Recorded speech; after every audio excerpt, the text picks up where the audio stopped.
Hey, this is Ming and welcome to my audio quick tips. Often when I'm working on a track, I'm looking for a way to take a standard instrument and make it special. And I'll do that by applying effects. But one thing that I don't often get to do is create my own effects. And today, I'm going to show you how to use Waves StudioRack to create your own effects so that you can have delays with multiple delay times or reverb with multiple sizes to use as your effects on a track. Check it out.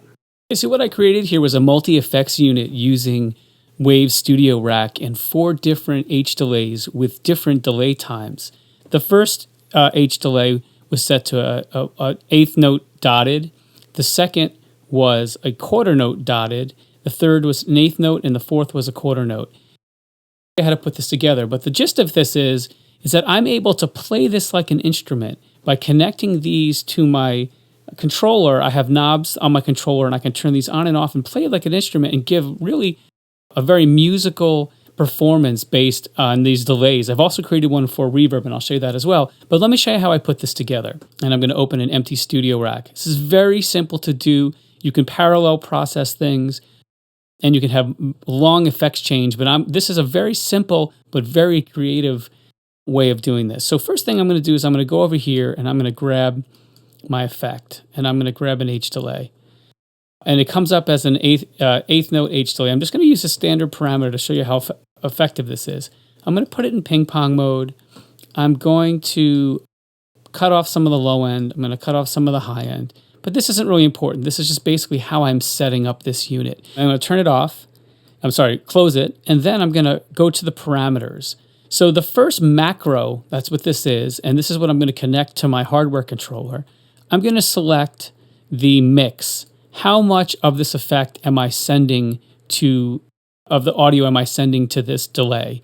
And the second thing I'm going to select is feedback, because often when you're dubbing something out, you want the feedback to kind of fall over on itself, and it creates this really interesting overlapping texture.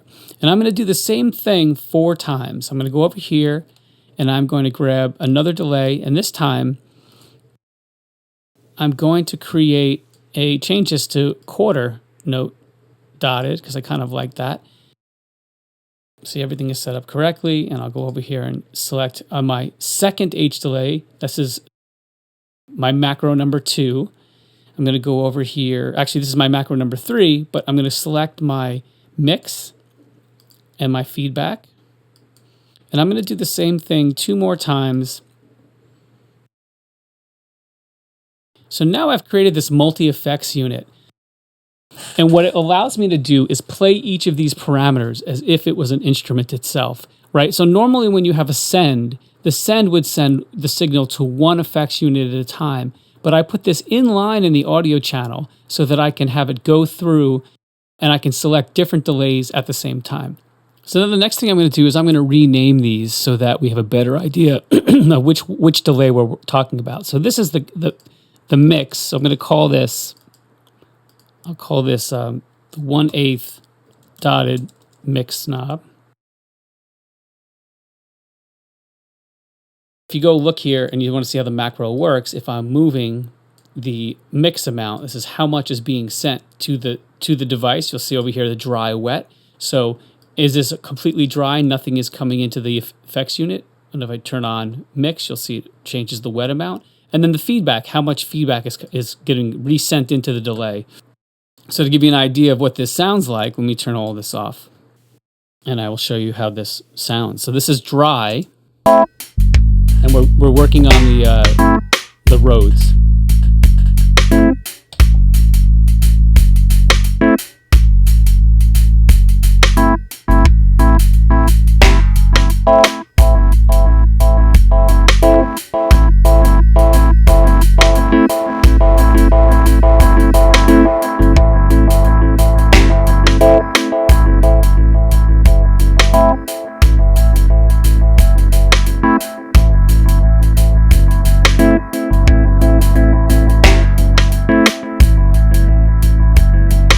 Get an idea of a quick performance, how you can start building really interesting layers.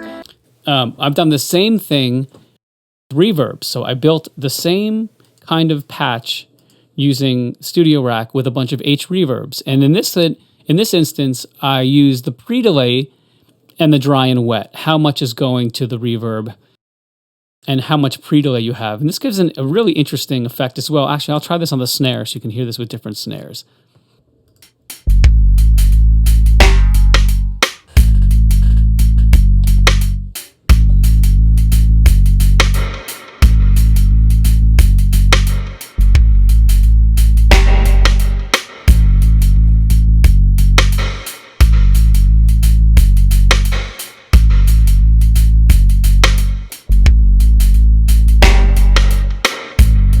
And this one has actually has an H delay at the end too, so you can do some real dub effects.